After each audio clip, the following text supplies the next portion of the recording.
which is his central method, these changed the hermeneutic of modernity, implementing a circular relationship between three essential elements of Western identity. First of all, historical consciousness. Secondly, thought itself, or what Deleuze calls a dogmatic image of thought. And thirdly, secularity. Hegel was kind of combining all three into a single form. By re-embedding human consciousness within the dialectical movement of history, or chronological time, he was able to identify non-Western cultures, Asia, Africa, etc., as religions, while arguing that Christianity is religion in the singular. Aspects of this schema were soon incorporated into descriptions and explanations about Asian cultures that would eventually become seamlessly incorporated into the system of the emerging human sciences. Within an emerging world religions discourse, the schema provided an intuitive comprehension of the meaning value of cultures through a principle of generalized translation. The results of this new comparative epistemology were far-reaching. It basically inserted a technology of translation. The word I'd like to use here is translatology, which essentially is the metaphysical regime that I'm talking about. It basically inserted a technology of translation, or translatology, into the work of state functionaries, Orientalists, philosophers, anthropologists, historians, economists, sociologists, and of course, religionists, enabling them to make religion, albeit imaginatively, by applying a model that recognized the diversity of world cultures in terms of an imperializing difference. The translatology worked through a principle of generalized translation, a mechanism for bringing different cultures into a taxonomic system of equivalence in which relative meaning values could be assigned to each culture in order for them to be exchanged or compared. By bringing the meaning value of different cultures into a system of exchange, comparison, and I use those two words interchangeably, this approach effectively replaced the tangible problem of translation, and hence the anxiety of real encounter, with a regime of representation. More specifically, the translatology worked in such a way that it gave recognition to non-Western cultures as religions, and therefore seeing them as similar to our own, to Christianity, and therefore as part of a broader human unity. But at the same time, the designation of religion served to differentiate between human cultures precisely on the basis of their lack of elevation or progress towards the true religion, Christianity, and of course their lack of progress towards secularity, so their lack of an ability to emerge into secularity. And that tendency could, of course, only emerge from within Christianity. By the early decades of the 20th century, this global translatology had gone through several updates, notably in the work of Max Weber, and was eventually incorporated into academic disciplines, notably the modern study of religion, the modern study of languages and literatures, and also comparative religions and comparative literature. Central to all of these disciplines is the ability to represent, excuse me while I just go back. Central to both of these disciplines is the ability to represent difference in the form of other religions and languages in relation to a European self-identification which is able to give meaning to and at the same time overcome the signifiers religion and language. Though rarely recognized, this demarcation of cultural difference vis-à-vis other religions is based on a concept of religion that is determined by a particular concept of translation, and vice versa, a concept of translation that is determined by a particular concept of religion. The specific concept that I'm referring to here is, of course, identity, the concept of identity, which assumes an all-important role in facilitating a meeting point between the nature of thought and the nature of things. The moment that identity is posited or presupposed as the ideal relationship between thought and its object, three things happen. Firstly, concepts themselves can only be thought in terms of identity. Secondly, thinking itself becomes a regime of representation, which in turn becomes synonymous with unhindered translatability, that seamless translatability that I've been alluding to earlier. And thirdly, difference can't be thought outside of identity. Taken together, these three things constitute the technology of translation, the translatology. And yesterday in the panel discussion, I alluded to Roberto Esposito's recent book. He calls this translatology, he doesn't work in translation studies at all, but he's referring to the same thing and calls it the machine of political theology. I can't sort of bring that out here. This is a major subject in my next book. And one of its effects, major effects, is to determine in advance the nature of the contact zone between a language, culture, or between persons. As I've already mentioned, the implications of this translatology are evident in the work of policymakers, lawmakers, educators, and administrators who deployed its universalizing tendencies to full effect in colonial government. But the real legacy of this apparatus is best seen in the micropolitics of native elite resistance and accession to colonial rule. Indeed, it's at the level of agency that the translation machine lives on today. It's well known that modern indigenous elites were educated in colonial school systems implemented by European missionaries or administrators.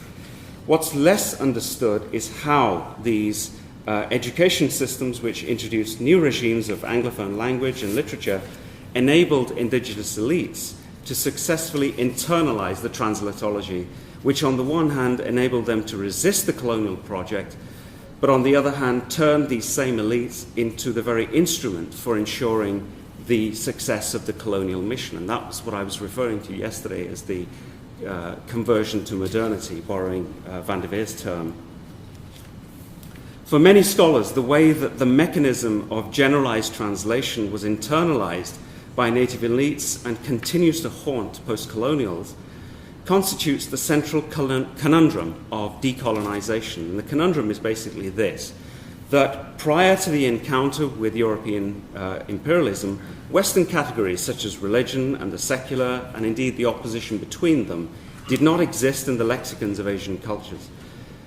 But then at a certain stage in the colonizing process, when Anglophone consciousness is internalized by native elites, the category of religion emerges and takes shape within native enunciation, as if it had been an indigenous category all along.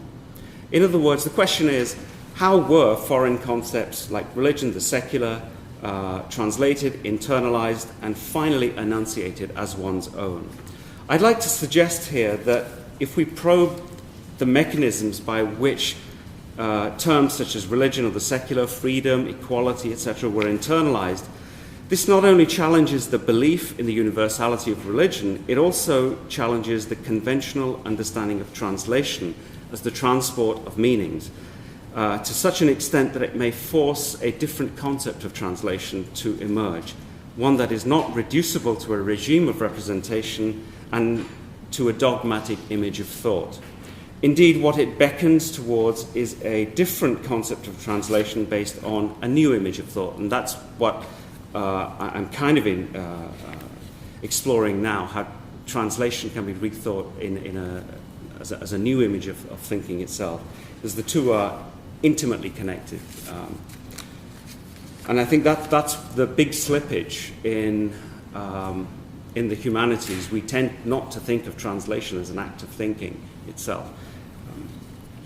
Now, in my own work, I've managed to probe the issue of internalization by bringing together the ideas of two distinct groups of scholars.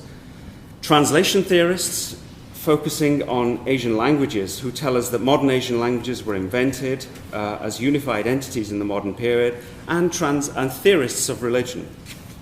And this particular group, in a sense, calls themselves the critical religion group. I mean, there's various words for it, but it's a part of the study of religion that has become an industry in itself in the last 20 years.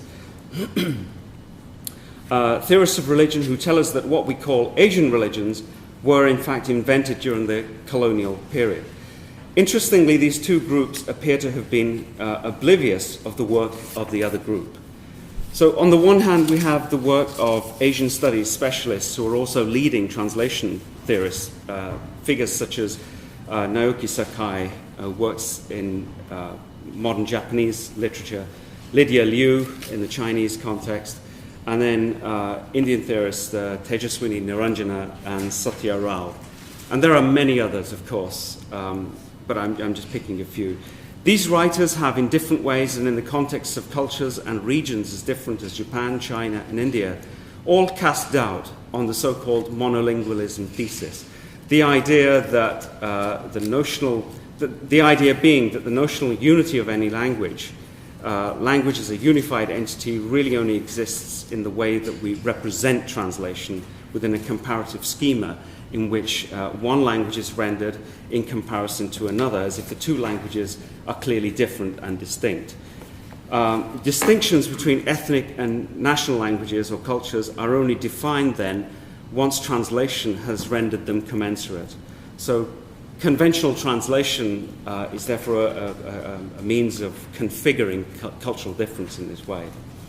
On the other hand, we have the scholars of religion whose empirical and theoretical work has collectively addressed a similar gap in religious studies by exploring the ideological construction of the category of religion in the system of Western knowledge and power. Their key insights are that, one, religion is not a translingual, transcultural, transhistorical concept. And we've heard that in several of the earlier lectures today, and I just thought it's important to repeat that. It's not a transhistorical concept that can be separated from secular phenomena. In other words, religion is not a term that all cultures understood in the same way, and that the thesis of its supposed universality was constructed in the modern period, not least as a result of colonial encounters between Europeans and Asian cultures. Unfortunately, as I've said, these two groups haven't read each other, and one of the reasons is that the translation theorists that I'm talking about see themselves as resolutely secular. The work that they do is resolutely secular. And I've approached several of them, and their answer is basically, we don't touch religion, which is such a shame because their insights are crucial, I think, for looking at the study of religion. But as I've argued elsewhere, if we juxtapose the work of these two groups, we can see a very productive convergence between recent theories of translation and recent theories of religion. The central insight that emerges from this intersection is that if religion is indeed manufactured or invented in non-Western or colonial contexts, this is based on a prior construction of language as a unified, representable entity. To what degree, then, was the putative translatability of religion grounded in a belief in monolingualism? The idea that the essential characteristics of one's own language or mother tongue are its identity and unity, that it is a boundarified identity, and ipso facto, that the language of the other's mother tongue, must also be characterized by unity and identity. What was invested in the positing of the monolingualism thesis by European scholars in their translations and cultural interactions with non-Western texts and speakers, and why, as a consequence of this, were Asian speakers obliged to reciprocate the monolingualism model, even though such reciprocation did not reflect the reality of their language situation. In short, in order for foreign concepts such as religion to be translatable or internalized by native elites, their relationship to language or the ontology of language had to be rewired.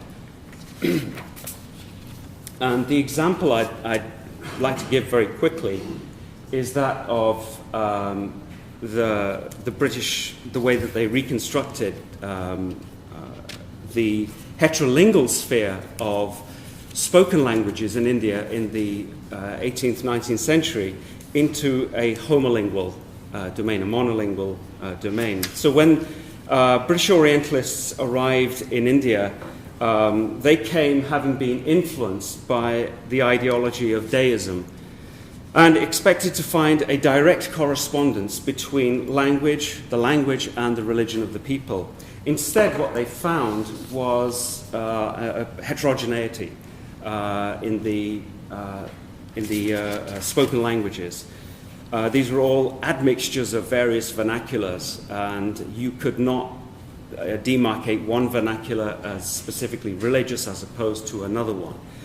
And in reaction to that, and in the kind of confusion that Orientalists such as William Jones felt, they decided to postulate a kind of that there had been a degeneration or a fall from an original language, originally pure languages and religions. So they really set out to reform the existing languages by recodifying them, giving them back their grammars, etc., etc. And one of the first places was John Gilchrist Seminary in Fort William in Calcutta. Now, the result of all of this activity over almost a period of 100 years or so was the creation of separate languages along religious lines.